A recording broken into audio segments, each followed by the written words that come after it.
నా దొరికాడన్న ఈడేనన్న మొన్న నన్ను ఓవర్ మాట్లాడాడు. మొన్న మా ఊరితో డైలాగ్ చేసావంట. మా అన్న చేసినట్టుగా మీ అన్న ఏనాడైనా మంచి పనులు చేశాడు. ఏం చేశాడు ఒకటి చెప్పరా, ఒకటి చెప్పరా. ఎక్కువే చేశాడు. కరోనా టైంలో ఎక్కడికి వెళ్ళారు? చైతి మొన్న మా ఊడి మీద ఎలా చేసి చెయ్యి.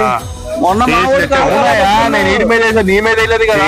అరే మా అన్న ఆయనకు వచ్చే సంపాదన ప్రతి సంపాదన రూపాయలతో సహా పేదలకు పంచుతున్నాడు రా. ఎంతసేపు పెంచడం కాదు. ఇప్పుడు చెప్పు, అరే మీరు మీ అన్న ఏనాడైనా సరే గిరిజన ప్రాంతానికి వెళ్ళాడరా? ఏనాడైనా మీరు ఎప్పుడన్నా చూసారా? అన్ని అందుతున్నాయా? ఎవరిచ్చారా? మా గవర్నమెంట్ చూసి కాపీ. గిరిజన ప్రాంతంలో లైట్లు వేసిందే గానీ ఫ్యాన్లు ఇచ్చిందే గానీ మా అన్న చేశారా? మీ అన్న ఏనాడన్నా వెళ్ళాడరా అసలు? మీరు చెప్పుకుంటారు. నేను చెప్పేది మీ అన్న కలెక్టర్లతో గాని ఏదైనా కాన్ఫరెన్స్ మీట్లు జరిగినప్పుడు ఏదైనా లైవ్ ఇచ్చాడరా? మీ అన్న ఏనాడన్నా మీ అన్న ఇచ్చాడరా? మా అన్న ఇచ్చాడరా. ఇంటికి పేరున రీఎంబర్స్మెంట్ మా అన్న ఇచ్చాడరా.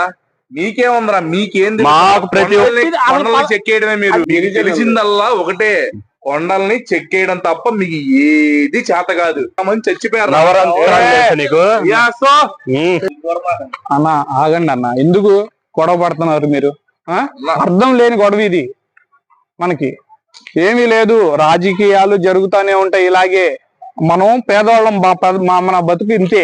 వాడు వింటాడు వాడు. నేను చెప్తున్నానుగా, నువ్వు కూడా విను. అంతే, మన పేదల బతుకు ఇంతే, ఇలాగే ఉంటది.